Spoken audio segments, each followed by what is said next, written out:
దేవుని నామమునకు మహిమ కలుగును గాక. ఈ వాక్యం వినుచున్న బిడ్డలందరినీ దేవుడు ఉచితంగా దీవించి ఆశీర్వదించును గాక. ఈ ఛానల్ని మీరు సబ్స్క్రైబ్ చేసుకోకపోతే ప్లీజ్ దయచేసి సబ్స్క్రైబ్ చేసుకోనండి. యెహెజ్కేలు గ్రంథము 14వ అధ్యాయం చదువుకుందామండి. అంతటా ఇశ్రాయేలీల పెద్దలలో కొందరు నా యొద్దకు వచ్చి నా ఎదుట కూర్చొని ఉండగా యెహోవా వాక్కు నాకు ప్రత్యక్షమై ఇలాగు సెలవిచ్చెను, నరపుత్రుడా, ఈ మనుషులు తమ హృదయములలో విగ్రహములనే నిలుపుకొని దోషము పుట్టించు అభ్యంతరమును తన ఎదుటనే పెట్టుకుని ఉన్నారు. వీరు నా యొద్ద ఏమైనా విచారణ చేయదగునా? కావున నీవు వారికి సంగతి తెలియజేసి ఇలాగు చెప్పుము, ప్రభువైన యెహోవా సెలవిచ్చినదేమనగా, తమ విస్తారమైన విగ్రహములను బట్టి తమ మనసున విగ్రహములను నిలుపుకుని తమకు దోషము కలుగజేసుకుని తమ ఎదుట అభ్యంతరమును పెట్టుకుని ప్రవక్త యొద్దకు వచ్చు ఇశ్రాయేలీయులందరూ తమ విగ్రహముల మూలముగా నాకు అన్యులైరు గనుక నేను వారి హృదయమును లోబరుచున్నట్లు యెహోవానగు నేనే వారికి ప్రత్యుత్తరం ఇచ్చుచున్నాను. కాబట్టి ఇశ్రాయేలీయులకు నీవు ఈ మాట చెప్పుము, ప్రభువగు యెహోవా సెలవిచ్చినదేమనగా, మీ విగ్రహములను విడిచిపెట్టి మీరు చేయు హేయకృత్యములన్నిటినీ మాని మనసు త్రిప్పుకొనుడి. ఇశ్రాయేలీలలోనూ వారి దేశములో నివసించు పరదేశులలోనూ ఎవరైనను నన్ను అనుసరించక నాకు అన్యులై తమ మనసున విగ్రహములను నిలుపుకొని తమకు దోషము కలుగ చేసుకుని అభ్యంతరమును తన ఎదుట పెట్టుకొని తమ నిమిత్తమై నా యొద్ద విచారణ చేయవలనని ప్రవక్త యొద్దకు వచ్చిన ఎడల యెహోవానగు నేనే స్వయముగా వారికి ప్రత్యుత్తరమిచ్చెదను. ఆ మనుషులకు నేను విరోధినై నేను యెహోవానని వారు తెలుసుకొనున్నట్లు వారిని సూచనగాను సామెతగాను చేసి నా జనులలో నుండి నేను వారిని నిర్మూలము చేసేదను. మరియు ప్రవక్త ఒకడు మోసపోయి ఒక మాట చెప్పిన ఎడల యెహోవానగు నేనే ఆ ప్రవక్తను మోసపుచ్చువాడనై నేనే వారికి విరోధినై నా జనులైన ఇశ్రాయేలీయులలో నుండి వారిని నిర్మూలము చేసేదను. ఇశ్రాయేలీయులు ఇకను నన్ను విసర్జించి తొలగిపోవకయు తాము చేయు అతిక్రమములన్నిటి చేత తమ్మును అపవిత్రపరుచుకొనకయు నుండి నా జనులగునట్లును నేను వారికి దేవుడనయుండునట్లును వారు అలాగున తమకు కలుగ చేసుకొని నా దోషమునకు శిక్ష నొందుదురు. ప్రవక్త యొద్ద విచారించు వాని దోషమెంతో ప్రవక్త దోషమును అంతే అగును. ఇదే యెహోవా వాక్కు. మరియు యెహోవా నాకు ప్రత్యక్షమై ఇలాగు సెలవిచ్చెను, నరపుత్రుడా, ఏ దేశమైతే విశ్వాసఘాతకమై నా దృష్టికి పాపము చేసినదో దానికి నేను విరోధినై ప్రాణాధారముగు ఆహారము లేకుండా చేసి కరువు పంపించి మనుషులను పశువులను నిర్మూలము చేయుదును. నోవహును దానియేలును యోబును ఈ ముగ్గురు అట్టి దేశములో నుండినను వారు తమ నీతి చేత తమ్మును మాత్రమే రక్షించుకొందురు. ఇదే ప్రభువగు యెహోవా వాక్కు. బాటసారులు సంచరింపకుండా ఆ దేశము నిర్జనమై పాడగునట్లు నేను దాని మీదకి దుష్ట మృగములను రప్పించగా ఆ ముగ్గురు దానిలో ఉండినను ఆ దేశము పాడైపోవును. నా జీవము తోడు వారు తమ్మును మాత్రమే రక్షించుకొందురు గాని కుమారులనైనను కుమార్తెలనైనను రక్షింపజాలకుందురు. ఇదే ప్రభువగు యెహోవా వాక్కు. నేను అట్టి దేశము మీదకి యుద్ధము రప్పించి ఖడ్గమును పిలిచి నీవు ఈ దేశమునందు సంచరించి మనుషులను పశువులను నిర్మూలము చేయమని ఆజ్ఞ ఇచ్చిన ఎడల ఆ ముగ్గురును దానిలో ఉన్నను నా జీవము తోడు వారు తమ్మును మాత్రమే రక్షించుకొందురు కానీ కుమారులనైనను కుమార్తెలనైనను రక్షింపజాలకుందురు. ఇదే ప్రభువగు యెహోవా వాక్కు. అట్టి దేశములోనికి తెగులు పంపి మనుషులను పశువులను నిర్మూలమగుటకై ప్రాణహానికరమగునంతగా నేను నా రౌద్రమును కుమ్మరించిన ఎడల నోవాహును దానియేలును యోబును ఈ ముగ్గురు దానిలో ఉన్నను నా జీవము తోడు వారు తమ నీతి చేత తమ్మును మాత్రమే రక్షించుకొందురు కానీ కుమారులైనను కుమార్తెనైనను రక్షింపజాలకుందురు. ప్రభువగు యెహోవా ఈ మాట సెలవిచ్చుచున్నాడు. మనుషులను పశువులను నిర్మూలము చేయవలనని నేను ఖడ్గము చేతను, క్షామము చేతను, దుష్ట మృగముల చేతను, తెగులు చేతను ఈ 4 విధముల యెరూషలేము మీద తీర్పు తీర్చినేలా అట్టి వారుండినను వారు దాని రక్షింపలేరు. దానిలో కుమారుల శేషము, కుమార్తెల శేషము కొంత నిలుచును. వారు బయటికి రప్పింపబడెదరు. మీరు వారి ప్రవర్తనను, వారి క్రియలను గుర్తుపట్టనట్లు వారు బయలుదేరి మీ యొద్దకు వచ్చెదరు. దాన్ని గుర్తుపట్టి యెరూషలేము మీదకి నేను రప్పించిన కీడును గూర్చియు, దానికి నేను సంభవింపజేసినంతటినీ గూర్చియు మీరు ఓదార్పు నొందుదురు. మీరు వారి ప్రవర్తనను, క్రియలను చూసి నేను చేసినదంతయు నిర్హేతుకముగా చేయలేదని మీరు తెలుసుకుని ఓదార్పు నొందుదురు. ఇదే ప్రభువైన యెహోవా వాక్కు. 15వ అధ్యాయం చదువుకుందామండి. మరియు యెహోవా వాక్కు నాకు ప్రత్యక్షమై ఇలాగు సెలవిచ్చెను. నరపుత్రుడా, ద్రాక్ష చెట్టు కర్ర అడవి చెట్లలోనున్న ద్రాక్ష చెట్టు కర్ర తక్కిన చెట్ల కర్ర కంటేను ఏమైనా శ్రేష్టమా? ఏ పనికైనను దాని కర్రను తీసుకుందురా? ఏ యొక్క ఉపకరణము తగిలించుటకై ఎవరైనా దాని కర్రతో మేకునైనను చేయుదురా? అది పొయ్యకే సరిపడును కదా. అగ్ని చేత దాని 2 కొనలు కాల్చబడి నడుమ నల్లబడిన తరువాత అది మరి ఏ పనికైనను తగునా? కాలకు ముందు అది ఏ పనికిని తగకపోయనే అగ్ని దాని యందు రాజి దాన్ని కాల్చిన తరువాత అది పనికి వచ్చునా? కావున ప్రభువైన యెహోవా ఇలాగూ సెలవిచ్చుచున్నాడు. నేను అగ్నికి అప్పగించిన ద్రాక్ష చెట్టు అడవి చెట్లలో ఎలాంటిదో యెరూషలేము కాపురస్తులను అలాంటివారే కనుక నేను వారిని అప్పగింపబోచున్నాను. నేను వారి మీద కఠిన దృష్టి నిలుపుదును.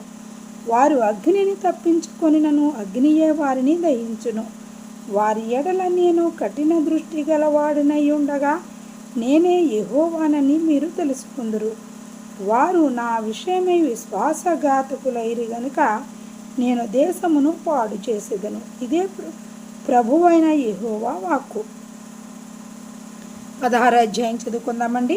మరియు యెహోవా వాక్కు నాకు ప్రత్యక్షమై ఇలాగు సెలవిచ్చెను. నరపుత్రుడా, యెరూషలేము చేసిన హేయ కృత్యములను దానికి తెలియజేసి నీవిలాగు ప్రకటింపుము. ప్రభువైన యెహోవా యెరూషలేమును గూర్చి ఈ మాట సెలవిచ్చుచున్నాడు. నీ ఉత్పత్తియు నీ జననమును కానానీయుల దేశ సంబంధమైనవి. నీ తండ్రి అమోరీయుడు, నీ తల్లి హిత్తీయురాలు. నీ జనన విధమును చూడగా నీవు పుట్టిన నాడు నీ నాభి సూత్రము కోయబడలేదు. శుభ్రపు మగుటకు నీవు నీళ్లతో కడగబడనూ లేదు. వారు నీకు ఉప్పు రాయకపోయిరి, బట్ట చుట్టకపోయిరి. ఈ పనులలో ఒకటైనను నీకు చేయవలనని ఎవరునూ కటాక్షింపలేదు. నీ యందు చాలిపడిన వాడొకడునూ లేకపోయెను. నీవు పుట్టిన నాడే బయట నేలను పారవేయబడి చూడ అసహ్యంగా ఉంటివి. అయితే నేను నీ యొద్దకు వచ్చి రక్తములో పొర్లుచున్న నిన్ను చూసి నీ రక్తములో పొర్లియున్న నీవు బ్రతుకుదవని నీతో చెప్పి తిని. నీవు నీ రక్తములో పొర్లియున్నను బ్రతుకుమని నీతో చెప్పి తిని. మరియు నేల నాటబడిన చిగురు వృద్ధి అగునట్లు నేను నిన్ను వృద్ధిలోనికి తేగా నీవు ఎదిగి పెద్దదానవై ఆభరణభూషితురాలవైతివి. దిగంబరివై వస్త్రహీనముగానున్న నీకు స్తనములు ఏర్పడెను, తల వెంట్రుకలు పెరిగెను. మరియు నేను నీ యొద్దకు వచ్చి నిన్ను చూడగా ఇష్టము పుట్టించు ప్రాయము నీకు వచ్చి ఉండెను గనుక నీకు అవమానము కలుగకుండా నిన్ను పెళ్లి చేసుకుని నీతో నిబంధన చేసుకునగా నీవు నా దానవైతివి. ఇదే ప్రభువైన యెహోవా వాక్కు. అప్పుడు నేను నీళ్లతో నిన్ను కడిగి నీ మీదనున్న రక్తమంతయు తుడిచి నిన్ను నూనెతో అంటి విచిత్రమైన కుట్టు పని చేసిన వస్త్రము నీకు ధరింపజేసి తిని. సన్నమైన ఎర్రని చర్మముతో చేయబడిన పాదరక్షలు నీకు తొడిగించి తిని. సన్నపు అవిసెనార బట్ట నీకు వేయించి తిని. నీకు పట్టుబట్ట ధరింపజేసి తిని. మరియు ఆభరణముల చేత నిన్ను అలంకరించి నీ చేతులకు కడియములు పెట్టి నీ మెడకు గొలుసు తగిలించి నీ చెవులకును ముక్కునకును పోగులను, నీ తలకు కిరీటమును పెట్టించి తిని. ఇలాగు బంగారుతోనూ వెండితోనూ నేను నిన్ను అలంకరించి సన్నపు అవిసనారయు పట్టును విచిత్రపు కుట్టుపనియు గల బట్టలను నీకు ధరింపజేసి గోధుమలను తేనెయు నూనెయు నీకు ఆహారముగా ఇయ్యగా నీవు మిక్కిలి సౌందర్యవతివై రానియగునంతగా అభివృద్ధి నొందితివి. నేను నీకనుగ్రహించిన నా ప్రభావము చేత నీ సౌందర్యము పరిపూర్ణము కాగా అన్యజనులు దాని చూసి నీ కీర్తి ప్రశంసించుచూ వచ్చిరి. ఇదే ప్రభువు యెహోవా వాక్కు. అయితే నీ సౌందర్యమును నీవు ఆధారము చేసుకొని నీకు కీర్తి వచ్చినందున నీవు వేశ్యవై దారిని పోవు ప్రతి వానితో బహుగా వ్యభిచరించుచూ వచ్చితివి. పిలిచిన వానితోనెల్లా పోతివి. మరియు నీ వస్త్రములలో కొన్ని తీసి చిత్రముగా అలంకరింపబడిన ఉన్నత స్థలములను ఏర్పరిచి వాటి మీద పండుకొని వ్యభిచారము చేసితివి. అట్టి కార్యములు ఎంత మాత్రమును జరగకూడనివి. అట్టివియు నిక జరగవు. నేను నీకిచ్చిన బంగారువియు వెండివినైన ఆభరణములను తీసుకుని నీవు పురుష రూప విగ్రహములను చేసుకుని వాటితో వ్యభిచరించితివి. మరియు నీ విచిత్ర వస్త్రములను తీసి వాటికి ధరింపజేసి నా తైలమును నా ధూపమును వాటికి అర్పించితివి. భోజనమునకై నేనిచ్చిన ఆహారమును గోధుమ పిండిని నూనెను తేనెను తీసుకుని ఇంపైన సువాసన కలిగినట్లు నీవు ఆ బొమ్మలకు అర్పించితివి. అలాగున జరిగెను కదా. ఇదే ప్రభువు యెహోవా వాక్కు. మరియు నీవు నాకు కనిన కుమారులను కుమార్తెలను ఆ బొమ్మలు మృంగివేయినట్లు వాటి పేరిట వారిని వధించితివి. నీ జారత్వము చాలకపోయిననియు నా పిల్లలను వధించి వాటికి ప్రతిష్ఠించి అప్పగించితివి. నీ బాల్యకాలమందు నీవు దిగంబరివై వస్త్రహీనముగా నుండి నీ రక్తములో నీవు పొర్లుచుండిన సంగతి మనసునకు తెచ్చుకొనక ఇన్ని హేయక్రియలను ఇంకా జారత్వమును చేయుచు వచ్చితివి. ఇంతగా చెడుతనమును జరిగించినందుకు నీకు శ్రమ. ఇదే ప్రభువైన యెహోవా వాక్కు. నీవు వీధి వీధిని గుళ్ళు కట్టించితివి. ఎత్తైన బలిపీఠములను ఏర్పరిచితివి. ప్రతి అడ్డదోవను నీ బలిపీఠము కట్టి నీ సౌందర్యము హేయక్రియకు వినియోగపరిచి నీ యొద్దకు వచ్చిన వారిని అందరినీ నీ పాదములు తెరిచి వారితో బహుగా వ్యభిచరించితివి. మరియు నీవు మదించి ఉన్న నీ పొరుగువారైన ఐగుప్తీయులతో వ్యభిచరించి నీ జారక్రియలను పెంపు చేసి నాకు కోపము పుట్టించితివి. కాబట్టి నేను నీకు విరోధనై నీ జీవనోపాధిని తక్కువ చేసి నీ కామ వికార చేష్టలకు సిగ్గుపడిన నీ శత్రువులై ఫిలిష్తీయులు కుమార్తెలకు నిన్ను అప్పగించుచున్నాను. అంతటితో తృప్తి నొందక అషూరు వారితోనూ నీవు వ్యభిచరించితివి. వారితో కూడి జారత్వము చేసినను తృప్తి నొందకపోతివి. కానాను దేశం మొదలుకొని కల్దీ దేశం వరకు నీవు బహుగా వ్యభిచరించినను నువ్వు వృద్ధి నొందలేదు. నీ హృదయం ఎంత బలహీనమాయను.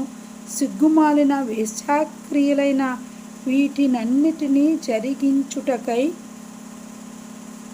నీవు ప్రతి అడ్డదోవను గుళ్లను ప్రతి రాజవీధిని ఒక బలిపీఠమును కట్టించు వేశ్య చేయునట్లు చేయక జీతము పుచ్చుకొనల్లక ఇంటివి. వ్యభిచారిణియగు భార్య తన పురుషుని త్రోసివేసి అన్యులను చేర్చుకొనును గదా. పురుషులు వేశ్యలకు పొడుపు సొమ్మిచ్చెదరు గదా. నీ విటగాండ్రు నలుదిక్కుల నుండి వచ్చి నీతో వ్యభిచరించినట్లు వారికందరికీ నీవే సొమ్మిచ్చుచూ వచ్చితివి, బహుమానములు నిచ్చుచూ వచ్చితివి. నీ జారత్వమునకు ఇతర స్త్రీల జారత్వమునకు భేదమేమనగా వ్యభిచరించుటకు ఎవడైనను నీ వెంట తిరుగుటయూ లేదు, నీకు పొడుపు సొమ్మిచ్చుటయూ లేదు. నీవే ఎదురు జీతం ఇచ్చితివి. ఇదే నీకును వారికి కలిగిన భేదము. ఇదే యెహోవా వాక్కు. దేవుడి వాక్యమును దీవించును గాక. ఆమేన్.